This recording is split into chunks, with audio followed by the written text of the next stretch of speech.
Então, Josué, obviamente estamos a falar do Velho Testamento, não é? Estávamos a estudar o Pentateuco, já terminamos Deuteronômio, acabamos de entrar em Josué. Na semana passada falámos da grande vitória, da grande conquista lá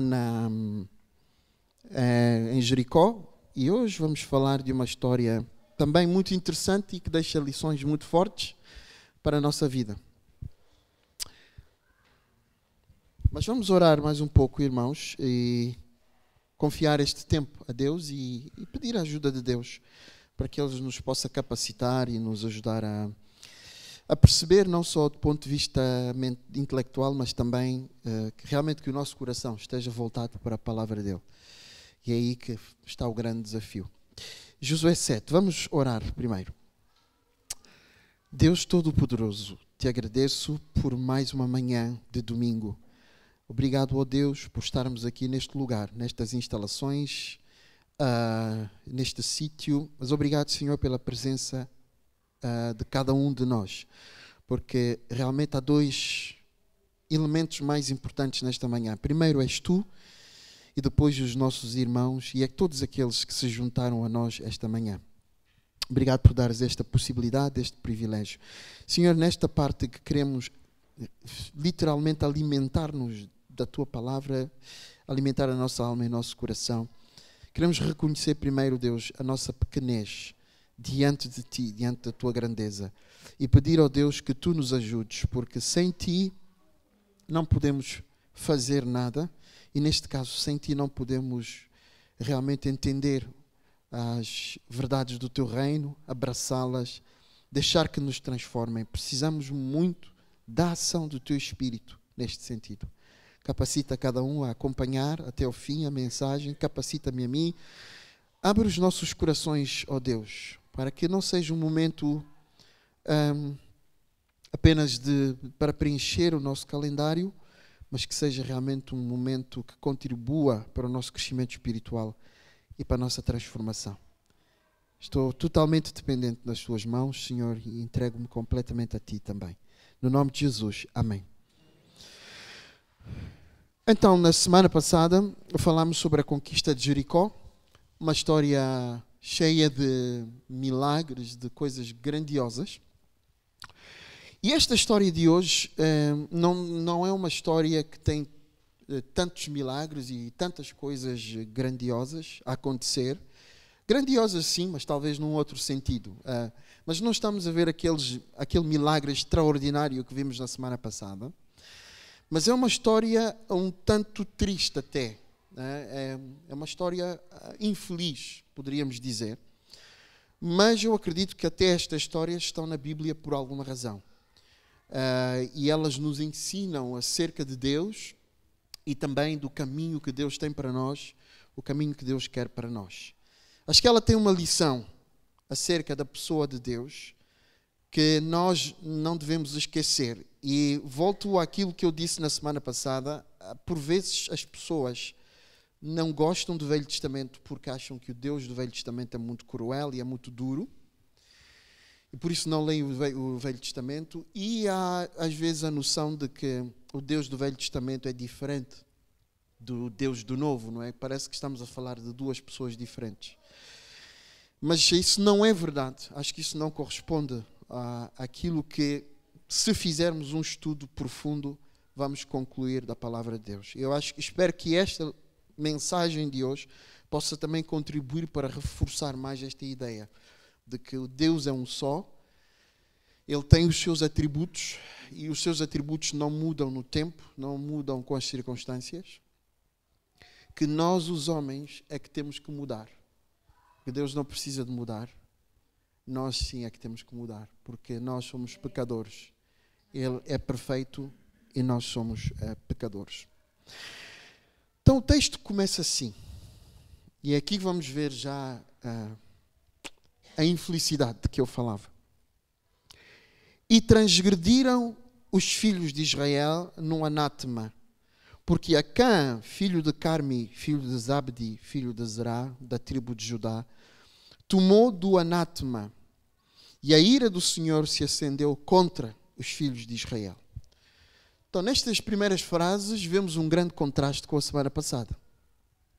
Na semana passada, está tudo a correr bem para o povo de Israel. Eles conseguem uma vitória grandiosa em Jericó. Mas agora parece que as coisas começam a correr mal, não é? E a primeira informação que o texto nos dá é que o povo transgrediu. Transgredir significa, só para lembrar, quebrar a lei, quebrar a palavra de Deus, não é? Quebrar as instruções de Deus. Mas é interessante uma coisa que nós vamos notar aqui e que vai aparecer várias vezes no texto. Quem pecou foi uma pessoa, foi Acã, não é? Foi um indivíduo que é identificado aqui como Acã. Mas Deus sempre vai falar, sempre que Deus falar desta transgressão de Acã, Deus sempre vai usar o plural. Deus aqui está a dizer, aqui por exemplo diz, transgrediram os filhos de Israel, plural. Mas na verdade quem transgrediu foi uma pessoa, foi Acã. E depois no versículo 11, Deus vai usar outra vez o plural, quando vai voltar a falar do pecado de Israel.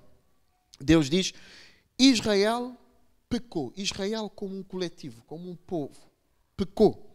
E transgrediram, novamente no plural, transgrediram a minha aliança. Como é que o pecado de uma pessoa é transferido para todo um povo? Como é que um povo inteiro é responsável pelo pecado de uma pessoa só? Nós começamos a ver aqui um aspecto muito importante em relação ao povo de Deus, mas em relação à natureza do pecado. O pecado pode ser cometido por um indivíduo, mas ele pode se transformar em algo coletivo, pode afetar toda uma comunidade. O pecado de um indivíduo pode afetar a sua família inteira. O pecado de um indivíduo pode afetar a sua comunidade inteira, se estivermos a falar de uma igreja. O pecado de um indivíduo pode afetar uma cidade. O pecado do indivíduo pode afetar uma nação. E assim por diante. Tomemos um exemplo claro. Vamos pensar na política um pouco. Há falhas que os nossos líderes políticos que estão a cometer. Por exemplo, na área da corrupção. Eles é que estão a cometer o erro. Eles é que estão a cometer o pecado. Mas toda uma sociedade sofre com isso. A corrupção, por exemplo, é um dos problemas grandes da nossa nação, em Portugal. No ranking de corrupção na Europa, nós somos dos países que estão à frente na corrupção. Mas a corrupção é cometida muitas vezes por indivíduos que estão em esferas de poder, mas todos nós sofremos com a corrupção. Os nossos pais, Adão e Eva, pecaram há não sei quanto tempo, não sei exatamente há quanto tempo, não é? É difícil calcular, mas eles pecaram. Toda a humanidade desde então tem sofrido as consequências do pecado de Adão e Eva. Esta é a natureza assustadora do pecado. É que ele pode ser cometido por um indivíduo, mas ele pode afetar toda uma comunidade. Por isso, Paulo, por vezes, dizia nas cartas, um pouco de fermento leveda toda a massa. E ele, quando ele usava este termo, ele estava-se a referir ao pecado que um indivíduo, ou dois indivíduos, ou três, um pecado circunscrito num grupo de pessoas, pode, de repente, afetar toda uma comunidade. Deus tinha feito uma aliança, se bem se lembram, com o seu povo. A aliança de Deus foi feita com todo o povo de Israel, no seu conjunto, não é? Eles receberam as orientações de Deus de forma coletiva. Deus falou não com o indivíduo de cada vez. Deus falou com uma nação, com o povo. E deu-lhe as suas instruções, as instruções ao povo inteiro. E a transgressão deste homem chamado Acã, ela é responsabilidade de todo o povo, aos olhos de Deus. E Deus está a incluir o povo todo, a comunidade toda neste pecado. É interessante que quando lemos, por exemplo, o livro de Neemias, Neemias vai orar a Deus, falar com Deus por causa dos sofrimentos do seu povo. E ele está a falar do pecado do povo de forma coletiva. E Neemias, apesar de sabermos que Neemias é um homem justo, ele diz, nós pecamos. Nós pecamos contra ti. Então esta é uma dimensão muito interessante aqui, deste aspecto do pecado de Acã, que ele cometeu aqui diante do Senhor. Porquê que Acã transgrediu e porquê que o povo transgrediu? Porque diz aqui o texto que ele mexeu no anátema. O que é que isto significa? Quando o povo de Israel foi tomar posse de Jericó, foi conquistar Jericó, Deus tinha dado instruções muito precisas ao povo. Tudo o que vocês vão encontrar em Jericó está amaldiçoado. Jericó está amaldiçoado, porque eu determinei destruir a cidade e tomar a cidade para vocês. Então, Jericó está amaldiçoada. Vocês não podem ficar com nada, a não ser o ouro e a prata que devem ser trazidos para a casa do Senhor. Deus deu esta instrução. E a palavra de Deus, quando ela é dada, ela tem que se cumprir, porque é palavra de Deus. Se a palavra de Deus não se cumprir, a credibilidade do próprio Deus é posta em causa. Então a palavra de Deus, tudo o que Deus diz, não é vão. Não sai da boca de Deus em vão. Deve ser cumprido, porque senão põe em causa a credibilidade do próprio Deus. Acã foi desobediente à palavra dada por Deus. E a aliança que Deus estabeleceu com o seu povo, se bem se lembram, quando estudamos Deuteronômio e os outros livros do Pentateuco, a aliança estipulava isso. O povo tinha que ouvir Deus. Lembram-se do Shema, Israel? Do significado da palavra Shema.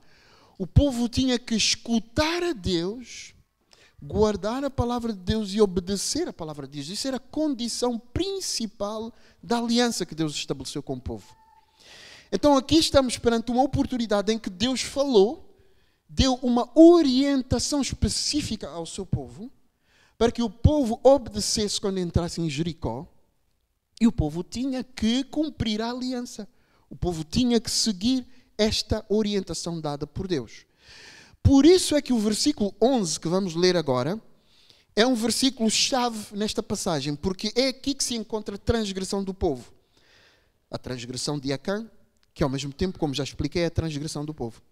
Diz assim: Israel pecou e transgrediram a minha aliança, que lhes tinha ordenado, e tomaram do anátema e furtaram. Aqui depois há uma descrição específica dos pecados que Acã cometeu. Portanto, tomou o que era amaldiçoado para si, furtou, mentiu e escondeu debaixo da sua bagagem. Mas, novamente, o que está em causa aqui, e é o que Deus está a tentar enfatizar, é a violação da aliança. Porque a aliança, mais uma vez, pressupunha que Deus, sendo o Deus do povo, fosse ouvido, escutado e obedecido pelo povo. E isto era a prova ou a evidência do amor do povo para com Deus. Ouvir Deus, estar disposto a guardar os mandamentos de Deus e obedecer a palavra de Deus. Era a evidência do amor do povo para com Deus. Então foi isto que foi violado aqui, e isso trouxe consequências graves. Então o povo veio de uma vitória, tem que continuar a conquista, não é? Porque a terra que eles iam conquistar era muito maior. Jericó era apenas uma pequena parte da terra que eles iam conquistar. Eles tiveram uma grande vitória em Jericó, mas agora começam a ter derrotas.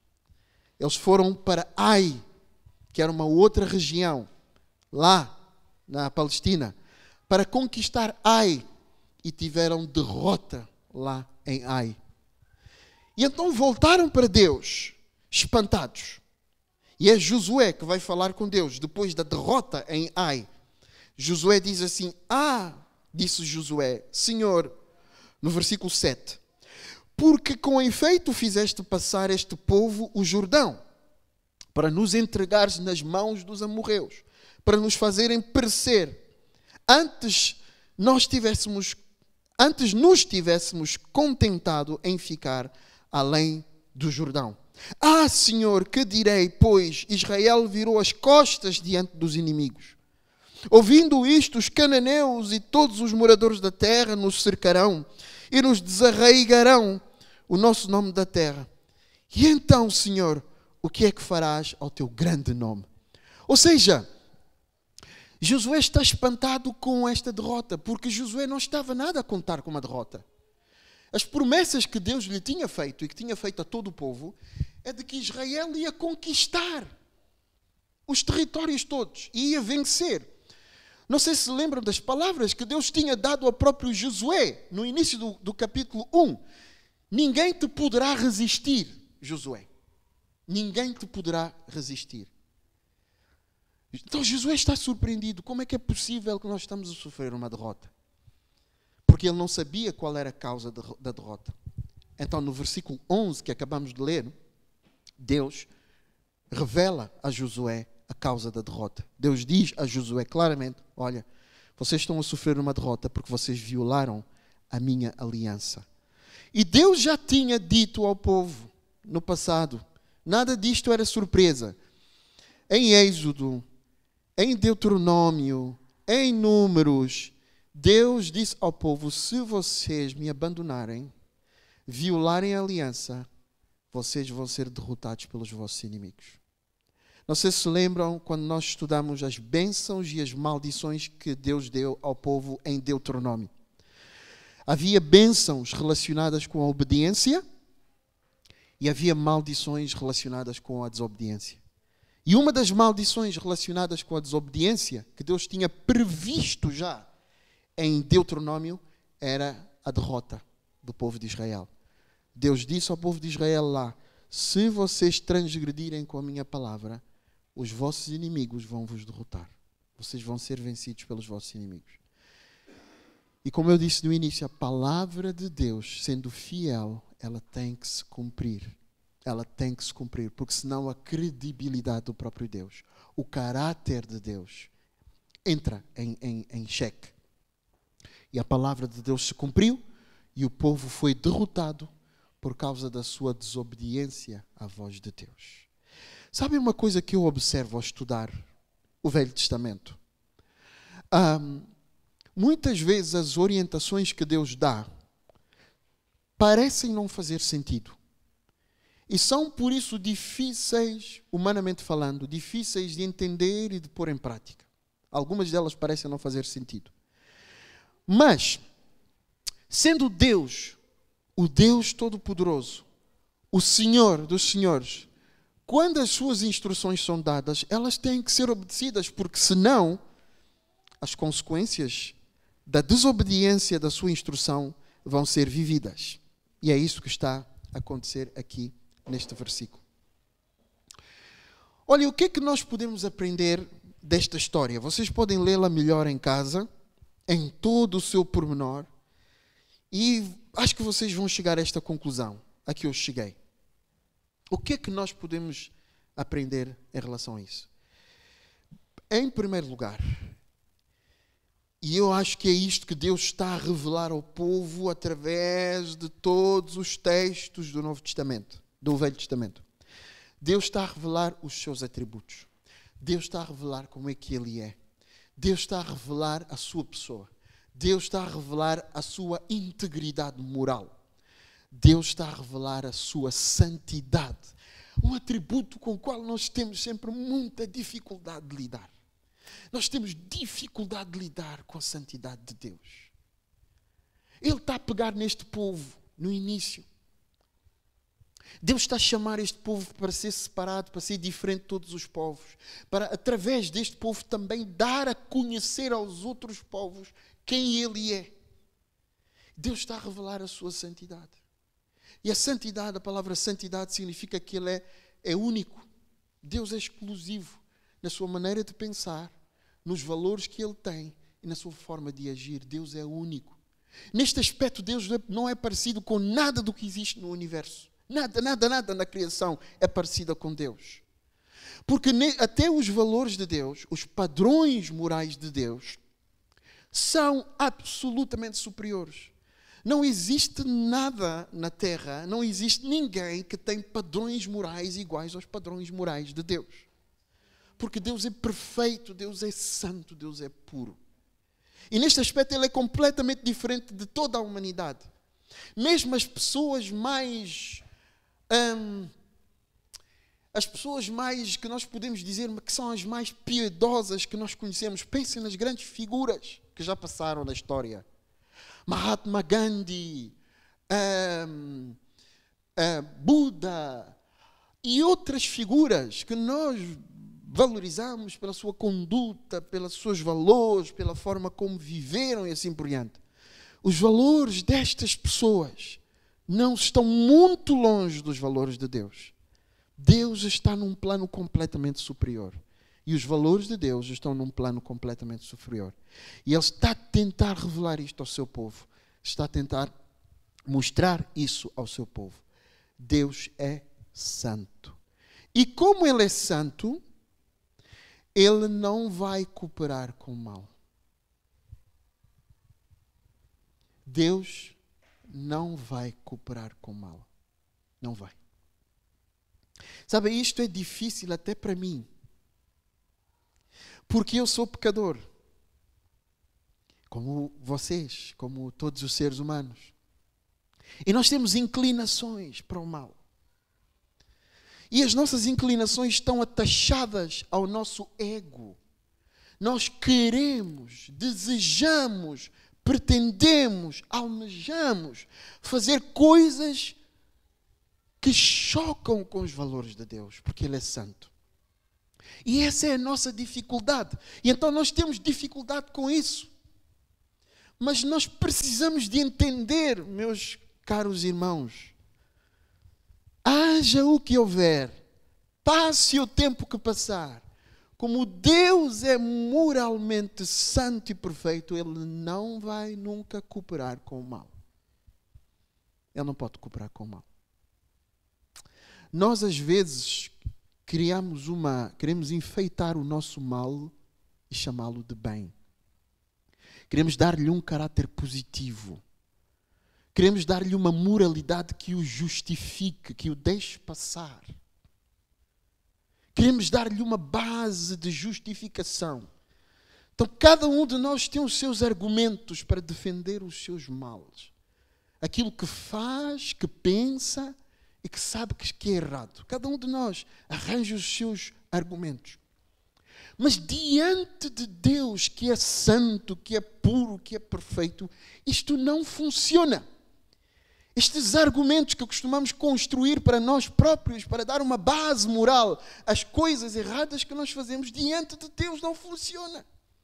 Porque Deus é santo e será santo sempre. E Ele nunca vai cooperar com o nosso mal. Deus nunca vai chamar o mal bem. Deus nunca vai transformar as coisas. Isso tem a ver com o seu caráter moral. Perante esta realidade, nós precisamos de nos arrepender. Nós precisamos de confessar o nosso mal. E não justificar os nossos males. E não fugir de Deus, da presença dEle. E não nos afastar dEle. E não odiar a Deus. E não discutir com Deus, argumentar com Ele. Porque Ele é como é. Ele é santo e pronto. Nós é que temos que mudar. Deus é santo. Deus vê todas as coisas. Deus vê todas as coisas. Quando nós estamos a fazer alguma coisa, mesmo lá nas catacumbas do nosso segredo, Deus está lá e Deus está a ver o que nós estamos a fazer. Quando eu estou a pecar, é a primeira coisa que me vem na mente. Marques, Deus está a ver. Deus está aqui. Mesmo que ninguém esteja aqui, Deus está a ver.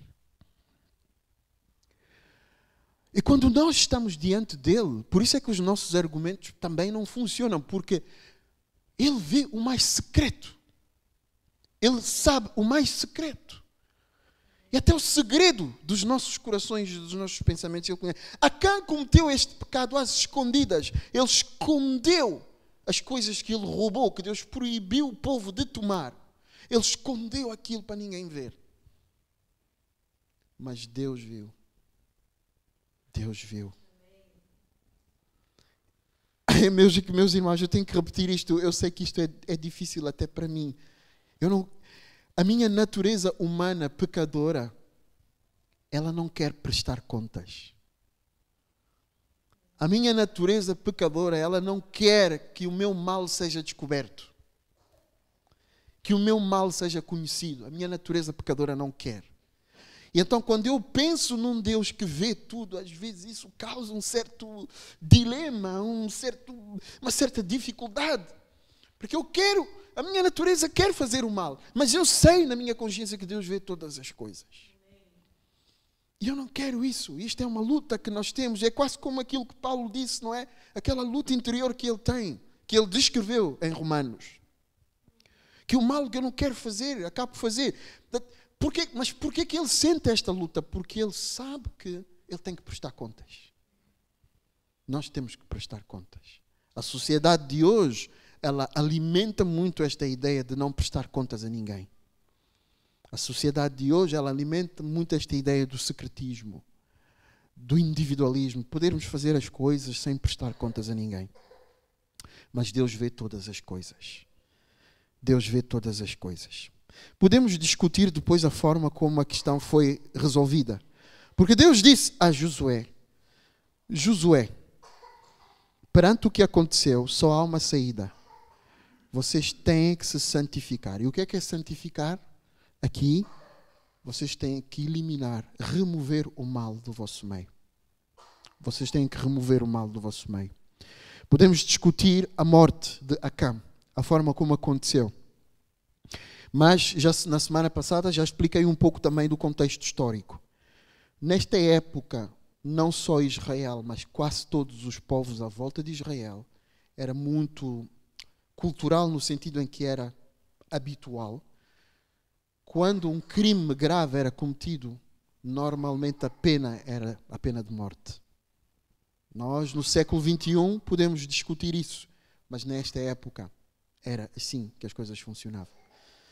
E nos nossos dias também há países onde a pena de morte ainda existe, não é? Perante crimes graves. E este é um pecado grave no seio do povo. E a orientação de Deus foi neste sentido. Acã perdeu a vida. Agora, sabem uma coisa interessante? Quando vamos para o Novo Testamento, para aqueles que gostam de fazer uma distinção entre o Deus do Velho e o Deus do Novo, achar que o Deus do Velho é completamente diferente do Novo. Quando vamos para o Novo Testamento, a igreja começa a formar-se em Atos, no livro de Atos, no capítulo 2. A igreja está a formar-se, mais ou menos como está a acontecer aqui. Grandes milagres a acontecer. Deus a fazer grandes coisas, pessoas a serem salvas, pessoas a serem curadas e assim por diante. Dois indivíduos, um casal chamado Ananias e Safira, roubam, porque este é o termo mais exato, se calhar, para a situação. Roubam dinheiro que pertencia à obra de Deus e tentam enganar os apóstolos. Tentam enganar os apóstolos. Mas, mais uma vez, como Deus vê todas as coisas, Deus sabia o segredo dos seus corações. Deus expôs aquilo diante do apóstolo Pedro. E Pedro olhou para o casal e disse: vocês fizeram uma coisa errada. E ao fazer isto, vocês não mentiram ao homem, mas tentaram mentir ao Espírito Santo. No mesmo instante, Ananias e Safira morreram. Deus disciplinou Ananias e Safira com a morte. Estamos no Novo Testamento, na época da graça, onde a igreja está a formar-se no início. Deus optou por disciplinar aquele casal desta forma. E tal como aqui no Velho Testamento, Deus está a tentar, pelo exemplo, evitar que o mal se alastre. E no Novo Testamento, Deus está a tentar também, pelo exemplo, o mal se alastre e ponha em causa aquilo que Ele está a começar a fazer com a igreja. E Deus, sendo santo, Ele tem legitimidade para tomar este tipo de decisões. Isso deixa-nos um pouco tremidos. Deixa-nos com medo, este tipo de situação, não é? Mas estes textos não são para criar medo, porque Deus não quer desenvolver um relacionamento conosco baseado no medo. Mas estes textos, eu acredito, estão aqui para gerar temor. Temor é diferente de medo. É reverência, é um respeito pela pessoa de Deus. E essa reverência, ela acaba por se manifestar nisto precisamente, em que reverenciamos tanto a Deus, que quando Ele diz alguma coisa, por reverência à sua pessoa, à sua santidade, à sua grandeza, nós levamos a sério aquilo que Ele diz e procuramos obedecer à voz dEle, porque reverenciamo-lo. É isto que a reverência faz. A reverência cria isto. Podemos concluir o seguinte com isto, que se nós deliberadamente, conscientemente, continuamente estamos a praticar o mal, de alguma forma na nossa consciência deixamos de reverenciar Deus. Deixamos de reverenciar Deus. Isto significa que temos que tratar o nosso coração. Deixar Deus trabalhar no nosso coração para voltarmos a reverenciar Deus. Quando o pecado, quando o mal deixa de parecer mal para nós, quando o mal, de repente nós notamos que... atenção, meus caros irmãos, eu estou a dizer isso para a nossa cura, para a minha cura. Não com um sentido de condenação ou de julgamento. Mas quando o mal começa a ser aprovado pela nossa consciência e nós começamos a agir como se o mal não fosse nada, alguma coisa está a acontecer no nosso coração e na nossa reverência, no nosso amor com Deus. Temos que agir rápido, porque alguma coisa errada está a acontecer. Porque o normal, sobretudo para nós que já recebemos o Espírito Santo e conhecemos a palavra de Deus, o normal é o mal despertar uma consciência de arrependimento e de confissão e de comoção e de aquebrantamento. Aquele cujo coração está a ser dirigido pelo Espírito Santo, o Espírito Santo ainda está a orientar a vida e o coração desta pessoa. Quando ela está perante o mal, ou pratica o mal, ou tem que lidar com o mal, aquilo gera uma consciência de, não é culpa, mas é uma consciência de aquebrantamento, que leva a pessoa a querer confessar, a querer sair daquilo, a querer deixar aquilo, a querer lutar contra aquilo.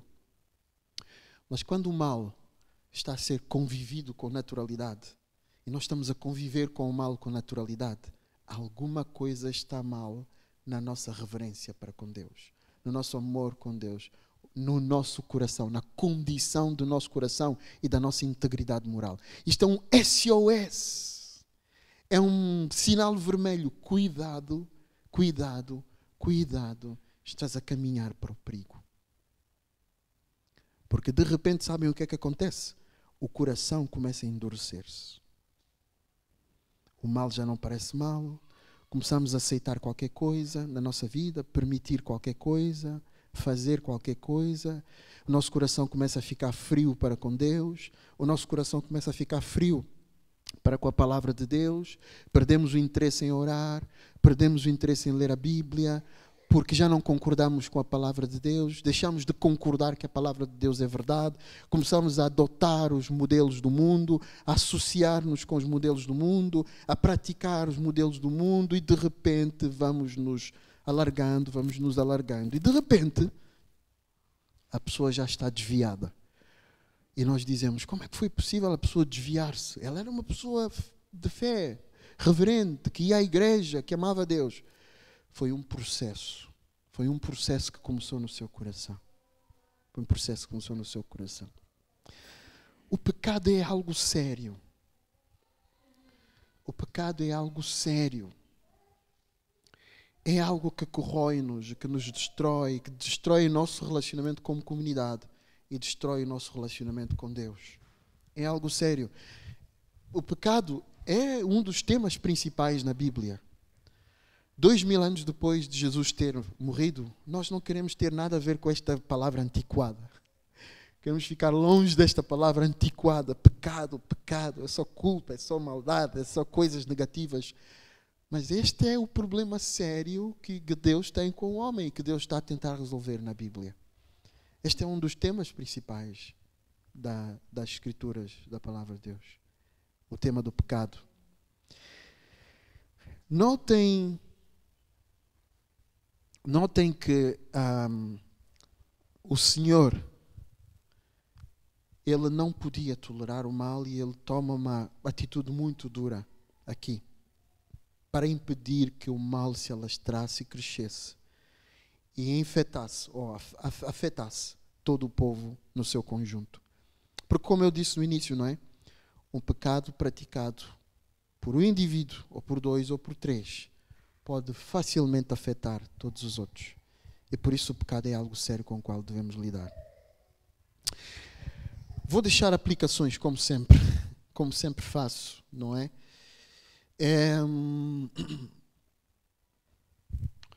Como é que nós podemos lidar com este texto no dia a dia? Primeiro devemos lembrar que Jesus é a solução para o pecado. Amém?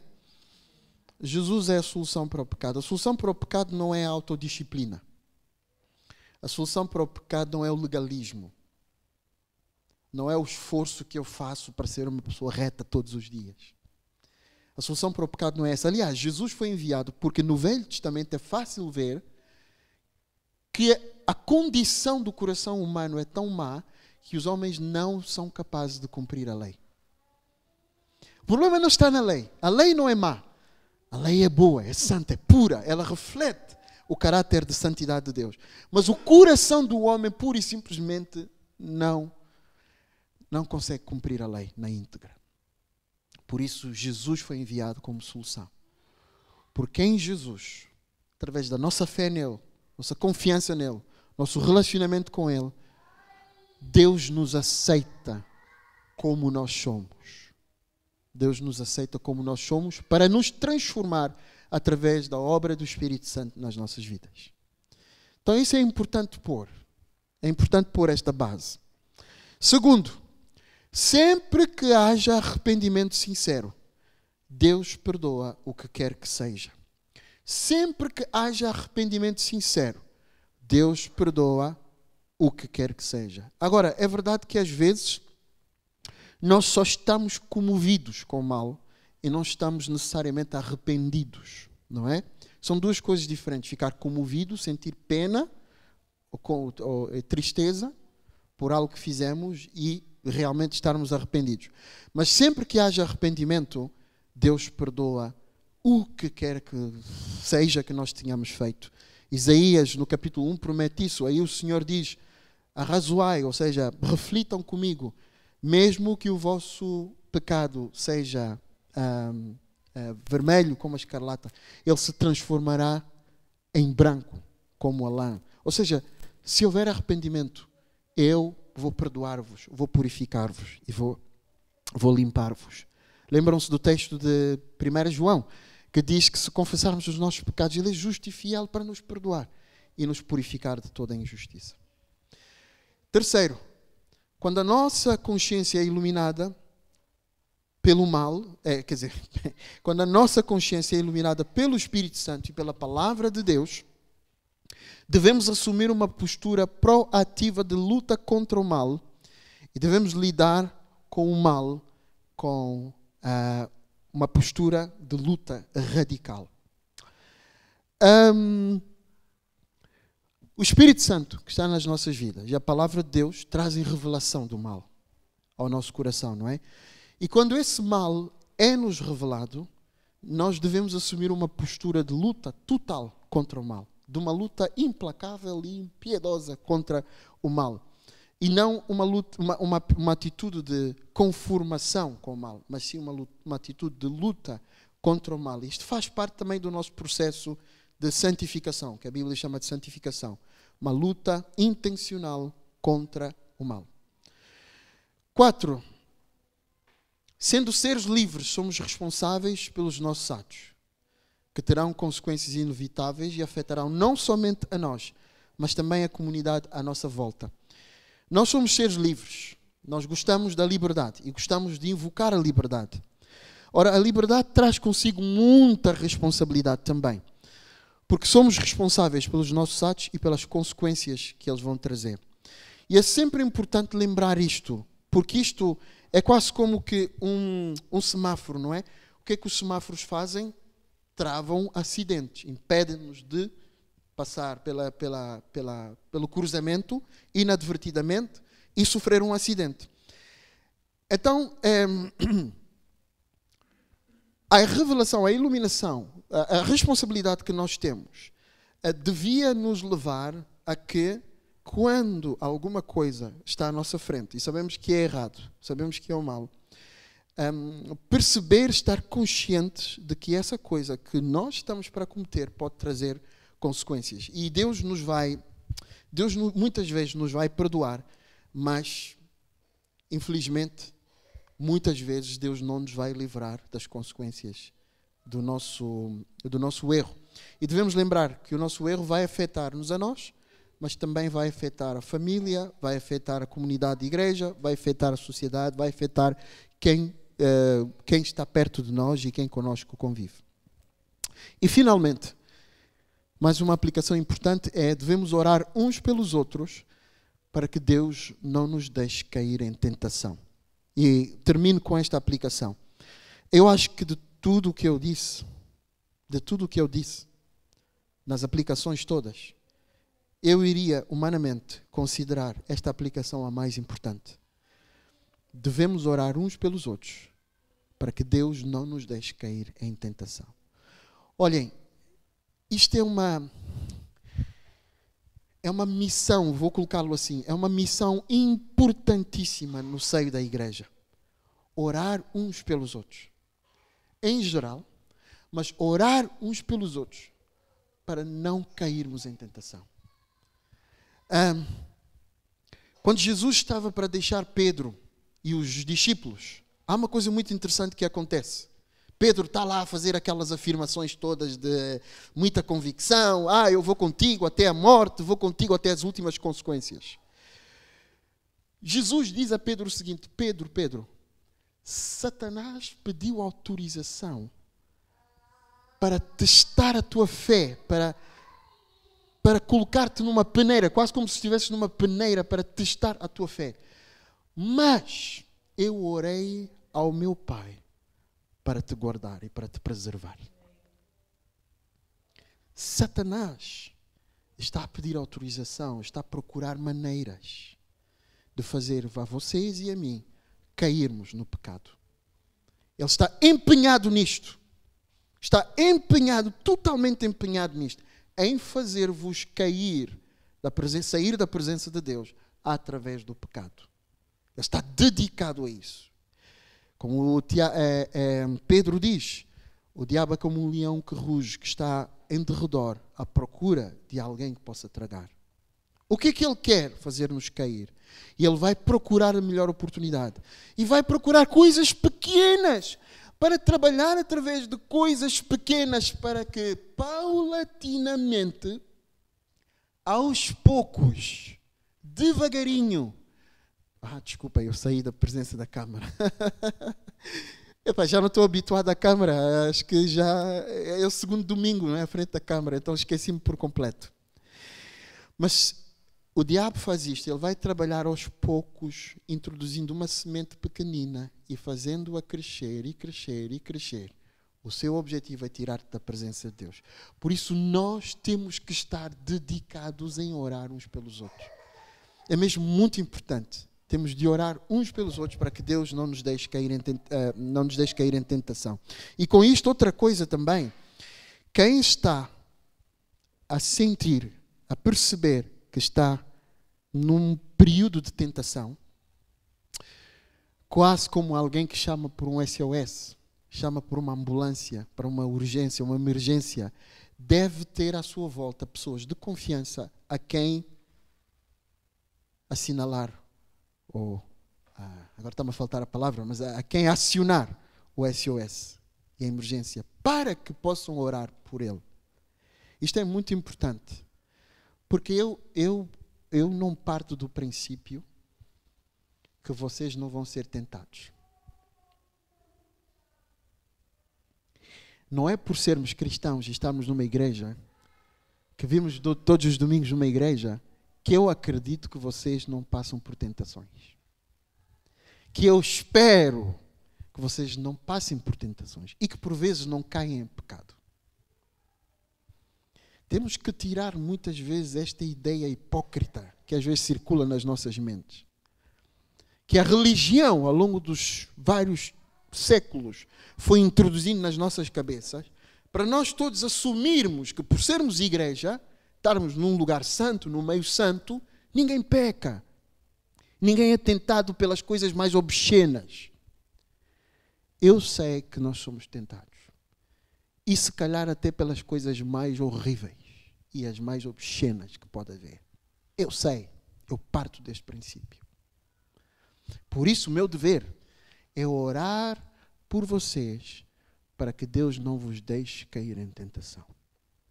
E o vosso dever para comigo, porque eu também, não pensem que por eu estar nesta posição, num púlpito a falar convosco, não sou tentado pelo pecado e pelo mal. Por isso, a igreja deve estar dedicada em orar pelo seu pastor, para que o seu pastor não caia em nenhuma tentação. Todos nós somos tentados. Satanás vai nos tentar. O mundo vai nos tentar. A carne vai nos tentar. Mas temos que estar como uma equipa, unidos em proteger uns aos outros através das nossas orações, para que ninguém caia em tentação. E atenção, a tentação é um processo normal que todos os cristãos vão enfrentar até Cristo voltar e nos dar um corpo renovado. É um processo normal. Ser tentado não é pecado. O pecado é ceder à tentação. Ser tentado é um processo normal nos quais os cristãos todos, de todas as épocas, de todos os lugares, de todas as idades, de todos os cargos, vão passar por tentações. Por isso, nosso dever é orar, vir à igreja. Por que é que viemos à igreja? Não é? Hebreus diz, não deixem de congregar-vos para poderem estimular uns aos outros às boas obras. Tanto que vedes que se vai aproximando o fim dos tempos e a chegada de Jesus. Ou seja, enquanto Jesus está no caminho e vai se aproximando, nós temos ainda mais que nos congregar, estar juntos para nos estimular a fé e as boas obras e a santidade e a oração e assim por diante. Por isso a igreja é importante como um corpo. Não é? Então, irmãos, vamos levar o mal, o pecado muito a sério. Vamos levar a santidade de Deus muito a sério. Não vamos embelezar o pecado e brincar com ele. É como quem brinca com fogo. Vamos tentar lutar contra ele, com tudo o que nós temos e com tudo o que Deus nos dá. Vamos lutar contra ele. Mas, sabendo que somos falhos, se falharmos, vamos pedir perdão a Deus. Vamos ter pessoas de confiança à nossa volta para confessar os nossos pecados. Que é importante ter pessoas para chegar e dizer, olha, eu pequei, falhei aqui, fiz isto. Tiago diz que há cura através da confissão. E vamos orar uns pelos outros intensamente. Epá, eu não sei se posso enfatizar isso mais ainda. Vamos orar intensamente uns pelos outros, porque o mundo que enfrentamos não é fácil. A vida que estamos a viver não é fácil. Há muitas tentações. Por isso vamos orar para que Deus nos segure, para que nós não caiamos em nenhum pecado. Porque se pecarmos deliberadamente contra o Senhor, há sempre algo que se perde. Eu não digo que perdemos a salvação por errar. Isto é aquele grande tema controverso. Não é isso que eu estou a afirmar. Mas perdemos sempre alguma coisa de essencial quando nós deliberadamente pecamos contra Deus. A nossa alma sofre, o nosso coração sofre, as pessoas à nossa volta sofrem, a igreja sofre, o mundo sofre e assim por diante. Há muitos sofrimentos associados com o mal, por isso vamos fugir do mal e da tentação. Fiquemos em oração. Pai Celestial, obrigado por esta história que mostra a tua santidade e mostra, Senhor Deus, a tua perfeição. Obrigado, Senhor, porque tu foste tão proativo em tentar ensinar o teu povo, na velha aliança, que eras um Deus santo e que a tua palavra era para ser obedecida. Senhor, obrigado porque nós podemos aprender hoje, na nova aliança, no Novo Testamento, podemos aprender ainda, continuar a aprender sobre a tua santidade. Ela não mudou. Tu continuas santo, perfeito e incapaz de colaborar e cooperar com o mal. Por isso, ó Deus, também te agradecemos por Jesus, porque tu não exiges que cumpramos a lei para podermos ser aceitos por ti e termos um relacionamento contigo. Senhor, obrigado porque Jesus é o nosso Salvador. É aquele que nos liga a ti e nele temos o perdão dos nossos pecados. Senhor, obrigado também porque podemos contar com o Espírito Santo. Obrigado porque podemos contar com a palavra viva que nos renova e nos transforma. E obrigado por podermos contar com a igreja, uns com os outros, para juntos nos fortalecermos, para que não caiamos no pecado, para que possamos viver em santificação. Pai, tu conheces o coração de cada um dos teus servos e filhos que aqui está. E onde estão as nossas lutas, as nossas tentações, as nossas falhas, onde por vezes ainda continuamos a falhar. Pai, eu te peço que o poder que ressuscitou Jesus, o poder do Espírito Santo, seja colocado à disposição de cada um de nós, para que nós possamos experimentar vitória na luta contra o pecado, Senhor. Para que nós possamos ser vencedores e não derrotados. Para que nós possamos, Senhor Deus, viver de forma contínua, ainda que não de forma absoluta e perfeita, mas de forma contínua na obediência à tua palavra, Senhor. Guia os nossos passos. Não nos deixes ser enganados, iludidos pelas mensagens do mundo, pelo engano da sociedade, pelas filosofias vãs deste mundo passageiro. Mas ajuda-nos a viver a nossa vida e a fundamentar a nossa vida na tua palavra, que não muda e não perde validade, Senhor, e que não perderá validade nunca, até nós nos encontrarmos contigo e eternamente. Senhor, te peço a tua ajuda para cada um de nós, a tua ajuda para a igreja, Senhor, para que ela possa viver de um modo agradável a ti.